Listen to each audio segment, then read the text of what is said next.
Esse é um tema que ganha destaque, até porque Deus tem interesse nesse tema. É um tema que Deus traz algumas direções específicas, até porque quando nós paramos para poder pensar na questão do altar, a gente sabe que é através do altar que nós nos conectamos com Deus, e Deus se conecta conosco. É através do altar onde se encontra aquilo que é natural com o sobrenatural. É através do altar que Deus se manifesta. Todos nós devemos tirar um tempo durante um ano para poder fazer uma pesquisa bem feita acerca desse assunto. Até porque se o assunto do altar não fosse levado a sério por Deus, Deus não daria algumas instruções específicas e que nós vamos conferir daqui a pouco. Mas permita-me lhe dizer que a expressão altar, ela aparece na Bíblia, na nossa Bíblia pelo menos a primeira vez, é em Gênesis capítulo de número 8, a partir do versículo 23. Na ocasião, quem constrói aquele altar feito de pedra foi um dos personagens do Antigo Testamento que nós amamos a sua vida, que foi um homem chamado Noé. Noé foi um camarada diferente no meio de uma geração que todo mundo era igual, onde as pessoas tinham um padrão de vida semelhante a outra. Noé não. Noé vivia na contramão. Podemos dizer que Noé era um incendiado. E como ele era um incendiado, Deus deu a ele informações que não deu aos homens mais importantes da sua época. Porque todas as vezes que nós decidimos viver na contramão daquilo que o mundo está vivendo, Deus sempre trará informações e projetos para nós. E Deus deu a Noé um projeto glorioso, que era o projeto da arca. E Noé investiu seu tempo trabalhando, e você conhece a história. Você sabe que quando Noé terminou de fazer a arca, Deus disse a Noé: você vai pegar dos animais impuros um casal e introduz na arca. Já dos animais puros, que eu aceito como oferta, você pega 7 casais de cada espécie e introduz na arca. Quando Noé completou a tarefa, que ele entrou na arca com sua família, que o Senhor fechou a porta, diz a Bíblia que veio o dilúvio sobre aquela terra. E passado-se o tempo do dilúvio, você entende que quando acabou aquelas águas, a arca de Noé foi parar no topo da montanha chamada Ararate. Percebe-se que quando o dilúvio começou, a arca estava embaixo. Depois do dilúvio, a arca estava lá em cima. Antes do dilúvio, a arca estava lá embaixo. Depois do dilúvio, a arca estava lá em cima. Antes do dilúvio, a arca estava lá embaixo. Depois do dilúvio, a arca estava lá em cima. Eu vou repetir para alguém pegar e dar glória. Antes do dilúvio, a arca estava lá embaixo. Depois do dilúvio, a arca estava lá em cima. Eu estou vendo mão sendo levantada e alguém pegando e dando glória. Lá vai a palavra para quem pega. Quando você investe um tempo no projeto que Deus te deu, você logo tem que entender: vai ter dilúvio, vai ter, mas o dilúvio não te afunda, o dilúvio te projeta, projeta, projeta, projeta. Eu vou repetir até alguém pegar e dar glória. Quem tem projeto de Deus na vida, o dilúvio não afunda. Projeta, projeta, projeta, projeta. Eu acredito, pastor Wallace, que o projeto dos incendiados é um projeto que nasceu no coração de Deus, e não tem pandemia, não tem crise, não tem demônio, não tem olho grande, olho pequeno que vai atrapalhar aquilo que Deus começou. Incendiado só está começando. Daqui a pouco vai se transformar em uma das maiores conferências pentecostais que esse Brasil já conheceu. Quem levanta a mão para dar glória e concordar comigo? Aleluia, aleluia, aleluia. Aí Noé, quando percebeu que a arca estava lá em cima, porque o dilúvio projetou aquela arca, diz a Bíblia então que ele resolve abrir a janelinha e soltar uma pomba. Ele solta a pomba vai e ela volta, porque não encontrou lugar para poder pousar. 7 dias depois ele soltou a pomba outra vez, e a pomba foi e picou no raminho de oliveira e voltou para dentro da arca, trazendo no seu bico um raminho de oliveira. O terceiro voo da pomba, 7 dias depois do segundo, quando Noé soltou, diz a Bíblia que a pomba saiu da arca e não retornou para a arca. Se você não sabe, cada voo dessa pomba representa uma manifestação do Deus Trino de uma forma distinta em toda a história. O primeiro voo da pomba aponta para a manifestação do nosso Deus Pai. O segundo voo da pomba aponta para a manifestação do Deus Filho, Jesus, que saiu da arca, do céu, veio à terra, colheu a nossa salvação e voltou levando a nossa salvação. Agora os incendiados preparam para dar glória, porque no terceiro voo da pomba, ela sai da arca e não retorna. Aponta para o dia que o Espírito Santo saiu do céu e derramou-se no dia de Pentecoste, como cumprimento da profecia de Joel capítulo 2 e versículo 28. E o Espírito Santo, desde o dia que ele saiu do céu, ele não retornou. Sabe por quê? Porque ele encontrou morada. Eu vou dar uma notícia para quem pega: nós somos morada do Espírito Santo, e ele está presente aqui. Eu estou vendo uma moça de pé dando glória aqui. E eu vou repetir para os pentecostais pegar: o Espírito do Senhor saiu dos céus e não retornou para os céus, porque encontrou morada. Deixa eu fazer uma pergunta: tem morada do Espírito de Deus aqui?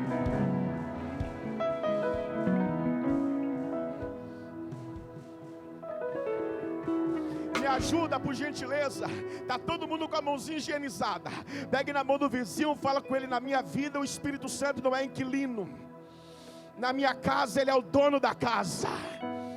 Desde o dia que ele chegou, foi a melhor coisa da minha vida. Quem tem o Espírito Santo, ergue a mão para dar glória a ele aí.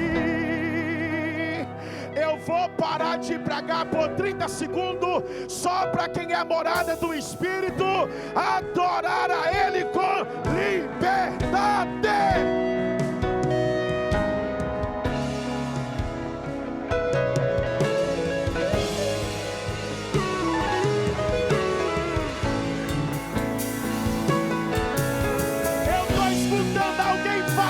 Línguas estranhas. Quem é batizado adora.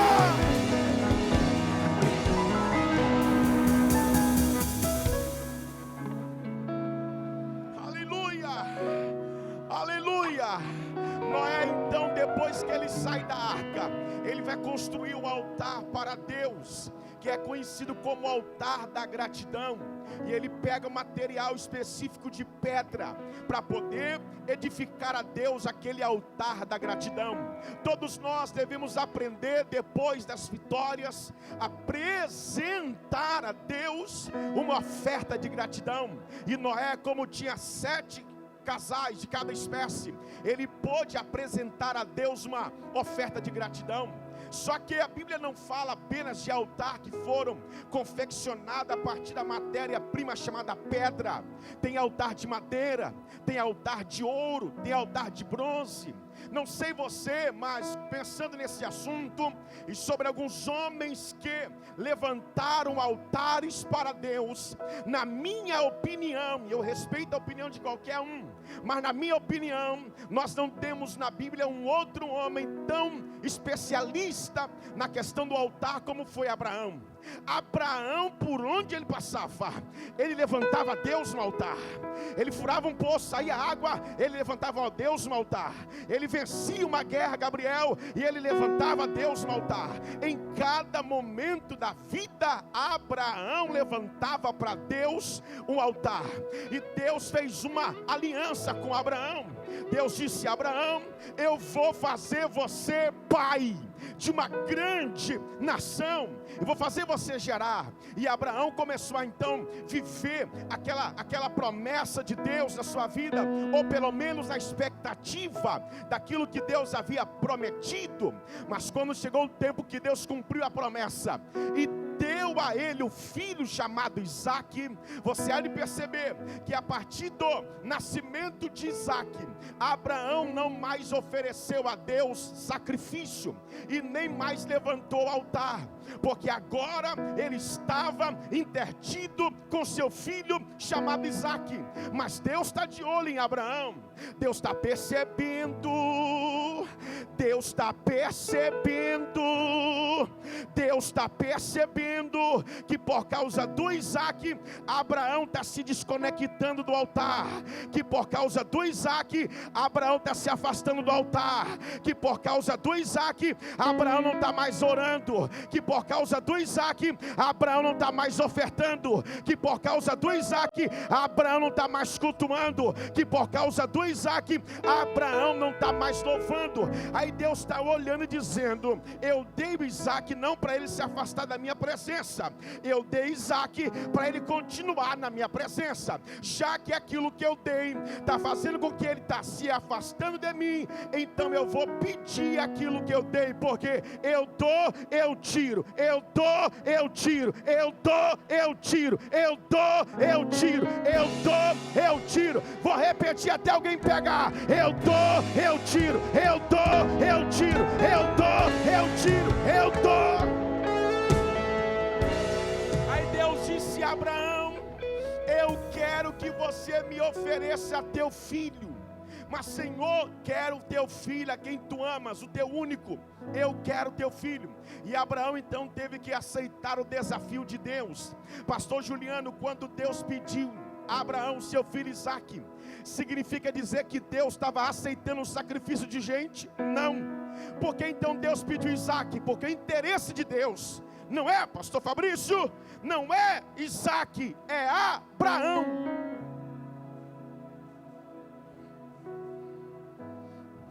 O interesse de Deus não é Isaque, é Abraão.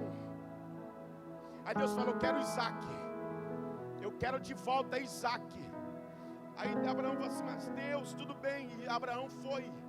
Você há de entender comigo que tem coisas que acontecem na nossa vida, que a gente se encontra na mesma história, Miriam, de Abraão.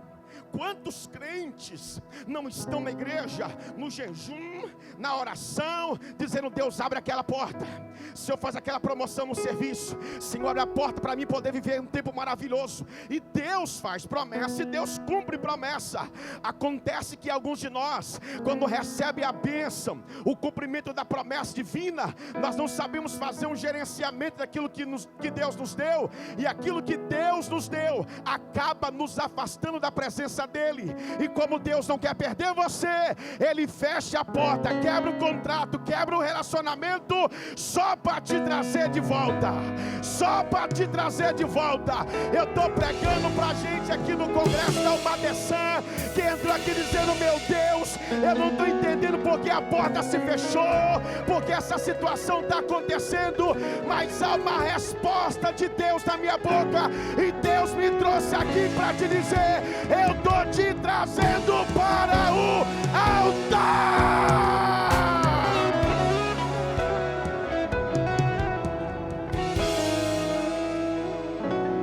Dá um toque no vizinho, fala com ele: Abraão vai voltar para o altar. Abraão vai voltar para o altar. Abraão vai voltar para o altar. Esse congresso vai ser divisor de água na sua vida. Abraão vai voltar para o altar.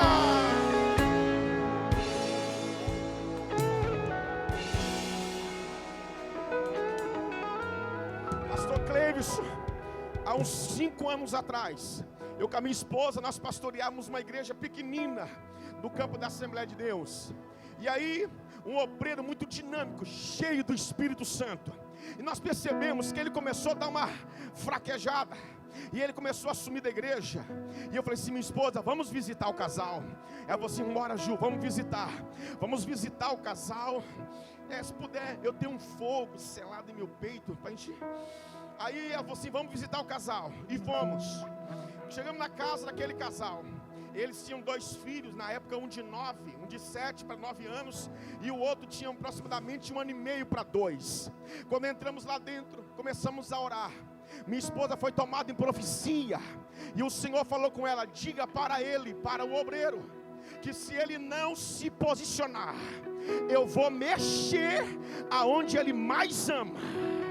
Eu vou tocar aonde o coração dele está alicerçado. Avisa o obreiro. Aí minha esposa, na ousadia, deu lugar, falou, profetizou, e eles ficaram muito irritados com aquilo e falaram algumas coisas a nosso respeito. E eu falei com ela: fica tranquila, porque eu sei que Deus é na sua vida. Vamos aguardar. Passaram-se uns 3, 4 meses depois, esse casal, eles moram em cima até hoje. Eles moram em cima da casa dos sogros, e num almoço de domingo, a esposa lá em cima e ele embaixo com os sogros no almoço, a esposa deu um grito de uma alma amargurada.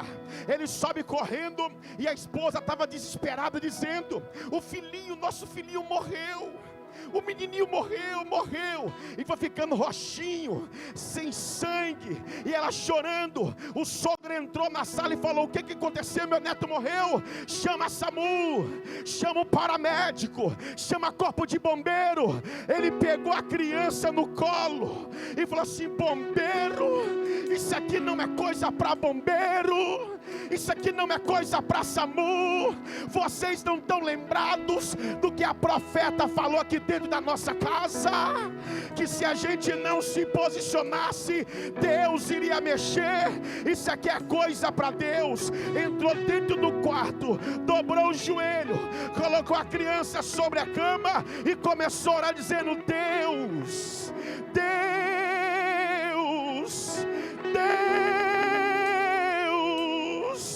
eu sei o motivo que essa criança não vive mais, mas eu digo para ti, que se tu renovar o fôlego de vida da minha criança, eu renovo contigo a minha aliança e volto a pregar a tua palavra. O Espírito Santo desceu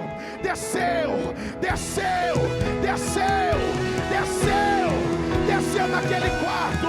A criança abriu os olhos, abriu o braço e hoje está viva. E o camarada está pregando.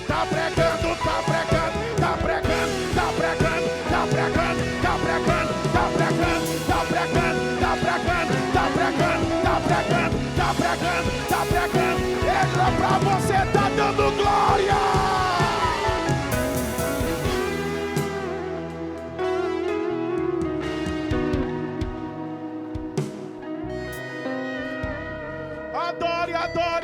Adore.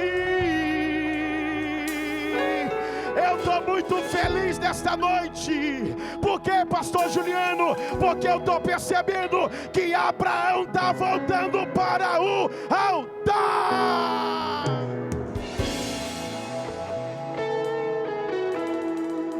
Olha o que Deus está fazendo lá atrás. Olha o movimento do Espírito de Deus.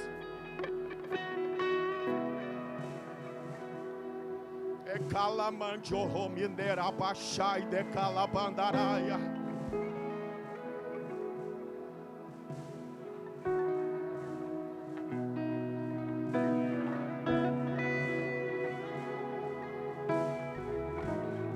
Há uma glória de Deus aqui.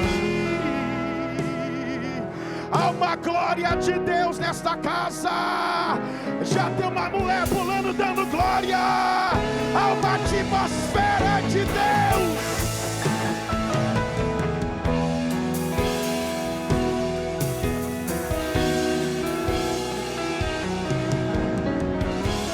Aleluia. Aqui não tem só Abraão que levantou altar para Deus. Seu filho Isaac também levantou altar para Deus. Na pilha, na mesma filosofia de vida de Abraão, Isaac, Jacó também entrou e passou também a levantar altar para Deus. Interessante que Deus trata com gerações. E diz a Bíblia que quando ele comprou a cidade dos siquemitas e ali não tinha água, ele fura e brota a água, fez daquele local um poço. E o que Isaac fez? O que Jacó fez? No local que ele cavou, que brotou água, ele fez um poço. Na cabeça dele era um poço para alimentar ele, a casa dele, os animais. Só que no plano de Deus não era um poço, era um gabinete pastoral de Jesus com a samaritana. Porque você está fazendo algo aqui, só que vai replicar na tua geração. Aí você tem que fazer uma conexão com João 4 para entender o poço de Jacó, porque a cidade de Siquém no tempo de Jacó é a mesma Samaria no tempo de Jesus. Agora, nós conhecemos um pouquinho da história. Judeu com samaritano não dava-se, pastor Wallace. E por que o texto vai dizer, Miriam, era necessário ele passar por lá?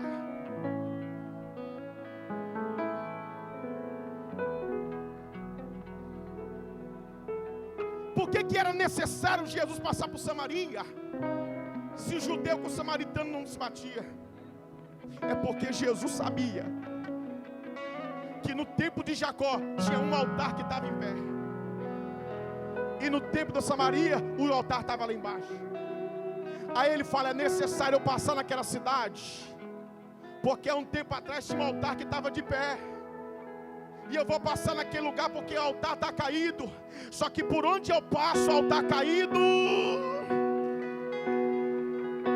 já levantou a mão lá atrás, aonde eu passo o altar que está caído, ele se levanta. E eu acredito de todo o meu coração que Deus moveu o coração desta igreja para poder falar de altar. É porque tem muito altar que caiu nessa pandemia. Mas seja bem-vindo ao Incendiados. Jesus está passando aqui. Jesus está passando aqui. Jesus está passando aqui. Hoje o altar não vai ficar prostrado.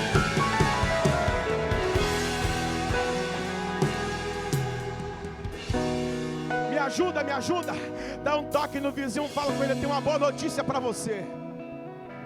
Fala, não tem uma boa notícia para você. Nenhum altar vai ficar caído no chão hoje. Nenhum altar vai ficar caído no chão. Por quê? Porque Jesus está passando em São Mateus. Jesus está passando em São Mateus. Jesus está passando em São Mateus. Jesus está passando em São Mateus. Jesus está passando em São Mateus. Jesus está passando.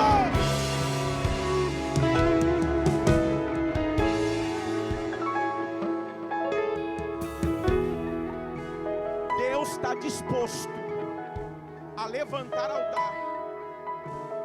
Gladstone, Deus está disposto a levantar altar que está caído. Pastor Juliano, Deus está querendo levantar altar. Tá. Me dá um exemplo. Vamos pensar? Na época que ele quer manifestar a glória dele, pastor, em Israel, o que ele fala? Elias, eu quero trazer a minha glória. Senhor, vai manifestar no altar do holocausto no templo? Não! Elias, eu estou me lembrando de um altar que está no topo do monte, que um dia foi palco da minha glória, e que agora está quebrado e cheio de mato sobre ele. Mas eu já derramei minha glória lá, Elias. Senhor, o que tu queres que eu faça? Sobe naquele monte, vá limpando o mato, pega as pedras que estão espalhadas e reconstrói aquele altar. O povo de Israel nem lembrava mais daquele altar, mas Deus lembrava daquele altar. O povo não se conectava mais naquele altar, mas Deus não esquece um altar. Eu sei que tem gente que está aqui, que está como esse altar da época do profeta Elias, está quebrado, não prega mais, não canta mais, não adora mais, não dizima mais, não oferta mais, mas Deus te trouxe no meio dos incendiados, porque o altar que estava quebrado, hoje será restaurado, restaurado. Levanta a mão comigo, levanta a mão para dar glória, levanta a mão para dar glória, levanta a mão para dar glória, levanta a mão para dar glória, levanta a mão. Jesus querido, adore, adore, adore, adore, adore, adore, adore. O Espírito Santo falou no meu coração enquanto sentado estava, aleluia, que hoje é a noite que o altar vai ser erguido e o fogo vai cair, o fogo vai cair, o fogo vai cair, o fogo vai cair.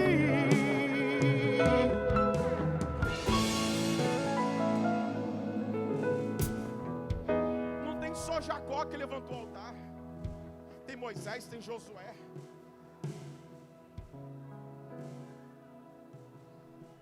Pastor Juliano, meu altar da minha casa estava, porque já está em construção, reconstrução.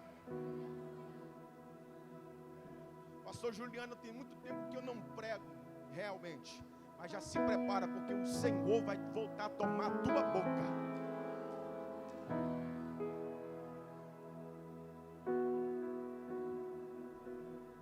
Josué, Deus falou com ele: Josué, diga ao povo para marchar. A arca vai na frente, meu povo vai atrás. Quando você atravessar o Rio Jordão, pega 12 pedras e depois da travessia levanta um altar, um memorial. Para quê, Senhor? Para que as gerações futuras, quando vier à beira desse rio e perguntar da onde essas pedras e quais são as razões pelas quais elas vieram para ali, vocês vão contar toda a história. Vamos pensar um pouquinho. Quais foram as pedras que foram usadas naquele memorial? As pedras que foram pisadas pelos sacerdotes. Já andou na beira do rio, quando as águas estão baixinhas? Eu ia muito na roça. Quando você pisa dentro daquelas águas que tem pedras, você primeiro faz um teste. Se a pedra não escapulir, você projeta todo o teu peso. Mas se você pisar, a pedra escapulir, você sabe que não pode contar com ela. Mas quando você pisa e aquela pedra aguenta a pressão, você fala: é de confiança. Tem gente que quer ser colocado nos locais de memorial, mas não aguenta a pressão.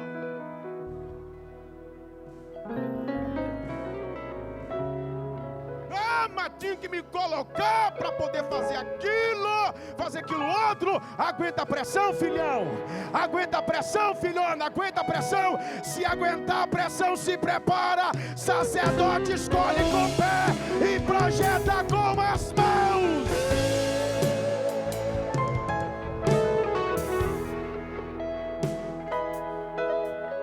Aí Josué gostou tanto de altar, que ele falou bem assim: eu vou fazer um altar não só do lado de fora, eu vou fazer um altar dentro do rio. Tem como projetar no telão?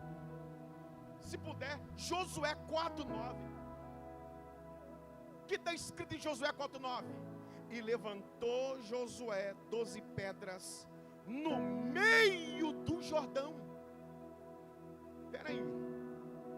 E levantou, olha lá, Josué 4:9. Levantou Josué também 12 pedras, aonde? No meio do Jordão. Quantas pedras? Quantas pedras? Aonde? Peraí. Na época, as águas estavam baixas. Se levantou um altar ali, quando o povo atravessasse, as águas voltariam ao normal e cobririam aquele altar. Que sentido faz? colocar um altar dentro de um rio, sabendo que as águas o cobririam.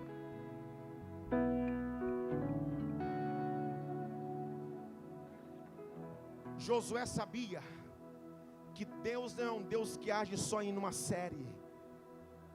Deus é um Deus geracional. Josué sabia que Deus trata com gerações.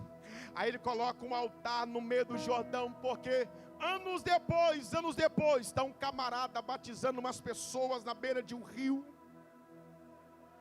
E ele está batizando pessoas e de repente vem e ele fala: eis aí o Cordeiro de Deus, que tira o pecado do mundo. E alguém falou: mas se ele é cordeiro, ele tem que ir para o altar, não tem que ir para o rio. Aí João Batista falou: você não sabe de nada, inocente. Há muitos anos atrás, um homem chamado Josué colocou um altar dentro desse rio. É por isso que o Cordeiro de Deus está vindo em direção a esse lugar. Josué não sabia, mas anos depois ia ter o moço trabalhando, cortando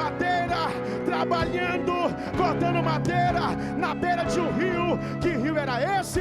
Rio Jordão. E o moço está trabalhando, de repente o machado se desconecta daquele martelo e cai lá dentro, aquele ferro caiu dentro da água. O moço ficou desesperado, porque perdeu a ferramenta. Aí vem um profeta Eliseu e fala: meu filho, por que você está desesperado? É porque minha ferramenta caiu dentro do rio. Aí um homem de Deus olhou para o profetinho e falou: fica tranquilo, meu filho, nesse altar, nesse rio tem altar, e aonde tem altar, o que caiu Deus levanta, o que caiu Deus levanta, o que caiu Deus levanta, o que caiu Deus levanta, o que caiu Deus levanta, o que caiu Deus levanta. Josué não sabia, mas se um homem todo condecorado, que Deus dava vitória ao povo dele, através da vida dele. Que homem é esse, pastor Juliano? O nome dele é Naamã. E Naamã foi até Samaria, até onde estava o profeta. E o profeta falou: você tem que mergulhar 7 vezes no Rio Jordão. Aí ele falou: mas não tem um rio melhor do que o Rio Jordão, não? Aí o profeta falou: até tem, só que os outros rios não tem o que o Jordão tem. E o que é que o Jordão tem? Jordão tem altar. Jordão tem altar. Jordão tem altar. E aonde tem altar, quem entra doente sai curado. Entra doente sai curado. Entra doente sai curado. Eu vou parar de pregar por 30 segundos só para você dar glória.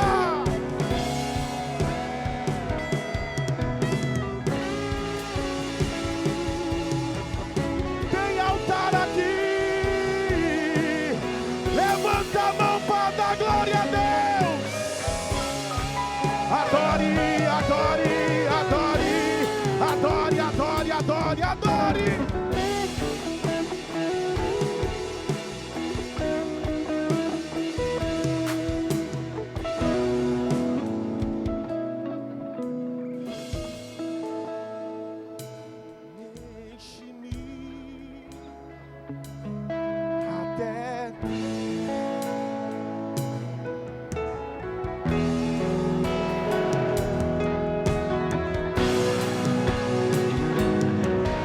Enche-me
Pega de volta, menina, tua ferramenta. Pega de volta, meu filho, a tua ferramenta. Porque quem te viu perder na ferramenta vai te ver recuperar, porque é tempo de voltar pro trabalho. Pega, pega, pega, pega, pega, pega, pega, pega.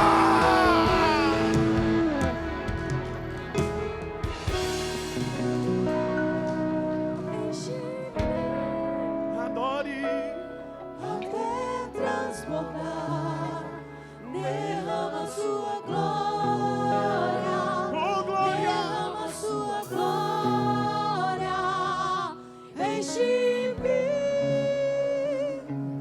até transbordar. aleluia. Derrama sua glória, derrama sua glória. Homens que levantaram altares para Deus, objetos que foram utilizados para poder fazer altar para Deus.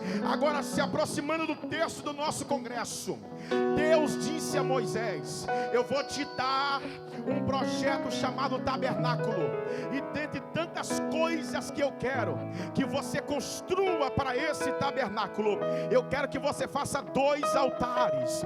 O primeiro altar, Moisés, é conhecido como o altar do incenso. Eu quero que você faça um altar do incenso. Senhor, aonde que ele vai ficar? Geograficamente, Moisés, o altar do incenso vai ficar dentro do santuário, porque o tabernáculo, Moisés, vai ser dividido em 3 partes: lugar santíssimo, lugar santo e o átrio. O lugar santíssimo e o lugar santo é uma tenda coberta. Já o átrio, ele vai ficar exposto. O altar do incenso fica dentro do altar, dentro do tabernáculo, numa parte coberta. Nele vocês vão depositar o incenso, para que quando houver uma oferta aqui dentro do tabernáculo, esse altar comece a pegar fogo com seu incenso, e o incenso possa começar a aromatizar e temperar esse ambiente, deixando esse ambiente agradável. O altar do incenso hoje, ele está diante da presença de Deus, e o incenso que é colocado naquele altar não é um incenso fabricado pela terra, por produtos da mão do homem, mas é a oração da igreja que é colocada nesse altar. Aí você entende que a oração, ela tempera o ambiente. O ambiente aqui está gostoso, é louvores maravilhosos, são música boa, palavra boa, o ambiente está gostoso. Só que além de tudo isso, o que está deixando esse ambiente temperado é a oração dos santos. É a oração dos santos. Cadê os santos da oração aqui? Cadê os crentes da oração aqui? Aleluia! Mas Deus disse a Moisés: Moisés, este é um altar, mas eu quero que você faça um outro altar. Que altar é esse, Deus? É altar do holocausto.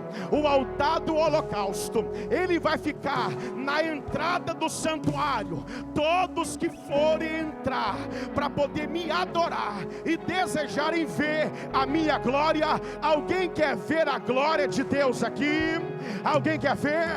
Quem quiser ver a minha glória vai ter que passar no altar do holocausto e deixar a sua oferta. A oferta de holocausto não podia ser pela metade ou parte de uma oferta, era uma oferta plena. Ou ofertava tudo ou não ofertava nada, ou ofertava tudo ou não ofertava nada, ou ofertava tudo ou não ofertava nada, ou dava glória por completo ou não dava glória, ou dava aleluia por completo ou não dava aleluia, ou adorava por completo ou não adorava. Nós temos que entender que Deus não faz nada pela metade. As coisas de Deus são plenas. Deus não usa um conta-gota para poder nos abençoar. A bênção dele é completa. É por isso que o glória não pode ser pela metade. É por isso que o aleluia não pode ser pela metade. É por isso que a adoração não pode ser adoração pela metade. E deixa eu perguntar: quem veio adorar a Deus aqui? Quem veio adorar a Deus aqui?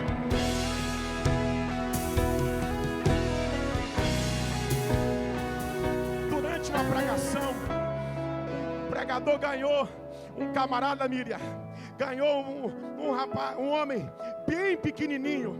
Aí na frente, aquele pequenininho chegou pro pregador chorando, puxou o paletó do pregador e falou: pregador, Deus aceita um homem como eu? E o pregador falou assim: mas como assim um homem como o senhor? Ele falou assim: um homem pela metade. Aí o pregador coçou a cabeça, Fabrício falou assim: meu Deus, e agora o que eu respondo para esse homem? Aí de repente o Espírito Santo falou com ele: diga para esse homem que eu aceito um homem pequeno que se entrega por inteiro, mas eu não aceito um homem inteiro que se entrega pela metade. Dá uma olhadinha desconfiado na direita, pro vizinho da direita, pro vizinho da esquerda, vê se ele se entregou pela metade, ou vê se ele se entregou por inteiro no congresso.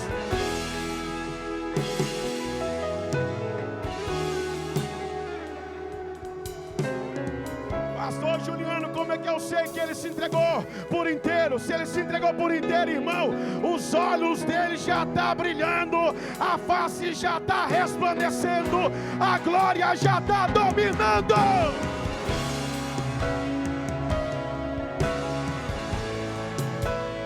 Ou se entrega por inteiro, ou não se entrega. Aí Deus disse a Moisés: Moisés, coloca o altar do holocausto na entrada. Eu vou acender esse fogo.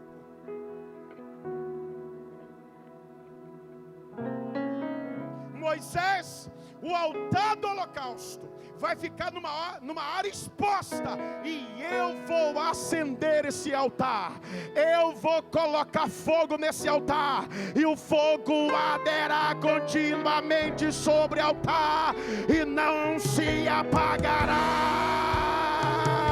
O fogo arderá continuamente sobre o altar e não se apagará.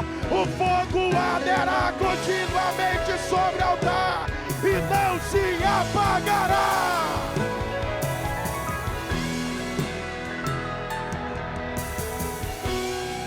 Pastor Juliano, esse altar ficava do lado de fora, sim. Deus acendeu o fogo, acendeu. Agora quer ver o problema?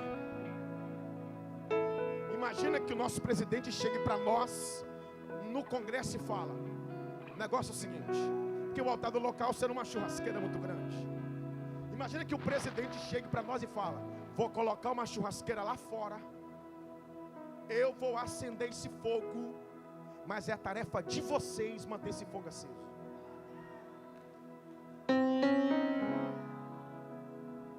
Era o que Deus estava dizendo. Aí alguém chegava para Deus e dizia: Deus, o altar do incenso é lá dentro, coberto. Bota o altar do holocausto lá dentro, porque está coberto. Aqui fora vai ter vento, aqui fora vai ter chuva, aqui fora vai ter tempestade de areia, aqui fora vai ter problema. Aí Deus falava bem assim: manter o fogo aceso no altar coberto é fácil, eu quero ver manter o fogo aceso é do lado de fora.